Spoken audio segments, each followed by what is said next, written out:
Je profite du soleil comme ces bleuets. Bonjour à toutes et bonjour à tous, je suis le jardinier diatoniste et aujourd'hui je vais vous expliquer comment récupérer vos graines de fleurs. Le bleuet est une plante avec une floraison échelonnée, c'est-à-dire que la floraison ne va pas se faire en une seule fois, au même titre que cette plante que vous connaissez, que la bourrache ou encore de la facélie. Donc la technique que je vais vous donner aujourd'hui, elle est valable aussi pour ces plantes à floraison échelonnée.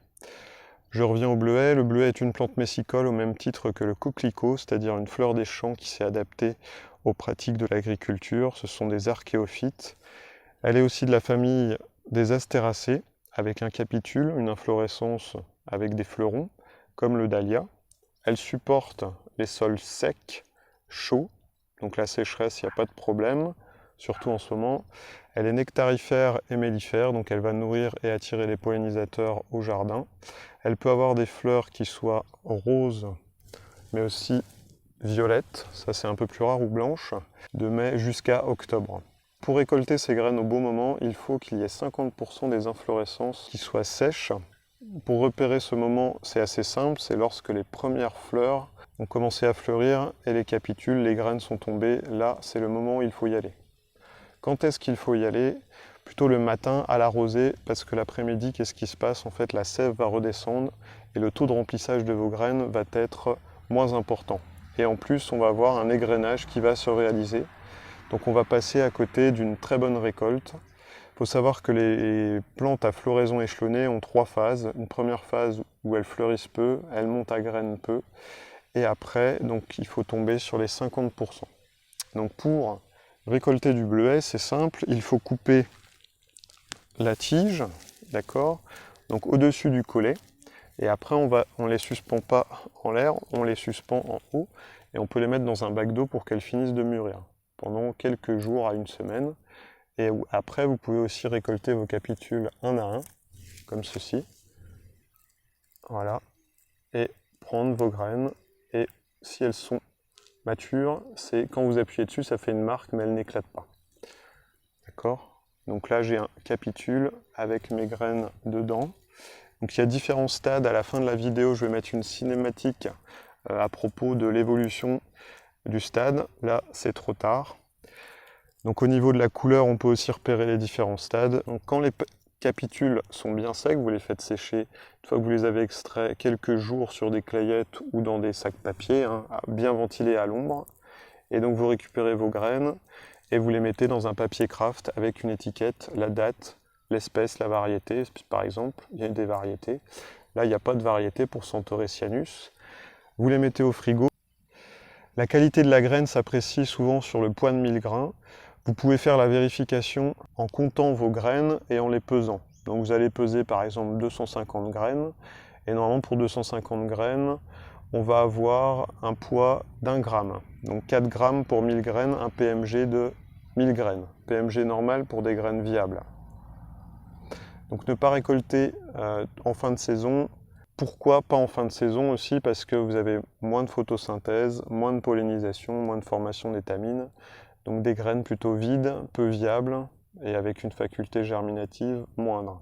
Il faut faire attention aussi aux oiseaux, aux passereaux, aux chardonnerets qui adorent. D'ailleurs tout à l'heure, avant de faire la vidéo, ils étaient dans les bleuets en train de les dévorer comme les cosmos ou encore la bourrache. Donc chez moi j'ai plutôt un sol sableux, très sec, surtout en ce moment. Donc je sème en godet 3-4 graines par godet de 8. Au niveau de la plantation, donc j'ai fait une plantation à 30 cm sur 2 lignes en quinconce. Pour la préparation du sol, j'ai pas fait de préparation de sol, j'ai pas décompacté. J'ai juste amendé avec du crottin composté. Là ici il y a eu beaucoup de vent, donc je les ai pas tutorés malheureusement cette année, mais ça peut aller juste là, ils font 1,20 m, ça a bien réussi mon amendement. Donc j'ai arrosé au début, mais le bleuet supporte bien la sécheresse, hein. Ça fait 2 mois que je ne les ai pas arrosés. Vous pouvez aussi les semer directement à 7 cm de profondeur. Il faut attendre que votre sol soit à 20 degrés, c'est sa température de germination, donc pas avant les seins de glace. Si vous êtes d'un peu dans le sud de la Loire, peut-être mi-avril. Donc je vais vous donner quelques astuces. Vous allez pincer une fois que les fleurs sont séchées, ça va étaler la floraison encore plus loin. Quand on a beaucoup de graines à récolter, étaler des bâches au sol et venir couper au-dessus de ces bâches pour éviter l'égrainage et récupérer un maximum de graines. Vous pouvez même utiliser un aspirateur si vous avez énormément de graines.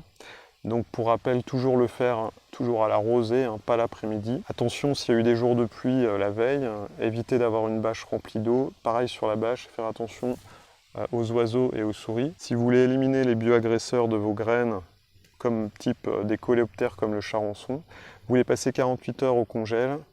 Par contre après vous les remettez bien au frigo. Ça peut aller jusqu'à 4 ans pour le bleuet, sa faculté germinative, voire plus avec un stockage au froid. Donc un capitule prêt à récolter, donc il faut faire attention avant que les oiseaux passent. En gros un capitule comme j'ai dans la main c'est 10 à 20 graines. Un plant de bleuet peut produire 1600 graines. Le bleuet a beaucoup d'usages, que ce soit de la fleur à la graine. Vous pouvez réaliser chez vous, que ce soit à la campagne ou en ville, des bombes à graines à l'aide de bleuets, de bourrage, de facélie. Le cosmos aussi c'est pas mal, aussi pour nourrir les oiseaux, mais aussi pour nourrir notre paysage qui manque de fleurs parfois. Je vous quitte avec un petit concert de bourdon et l'évolution de ces fleurs de bleuet. À bientôt.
Pour avoir à la fois de la pastèque, de la rhubarbe et du bleuet, donc je vais vous montrer, au lieu d'utiliser une bâche pour récupérer du bleuet au pied, comment je fais.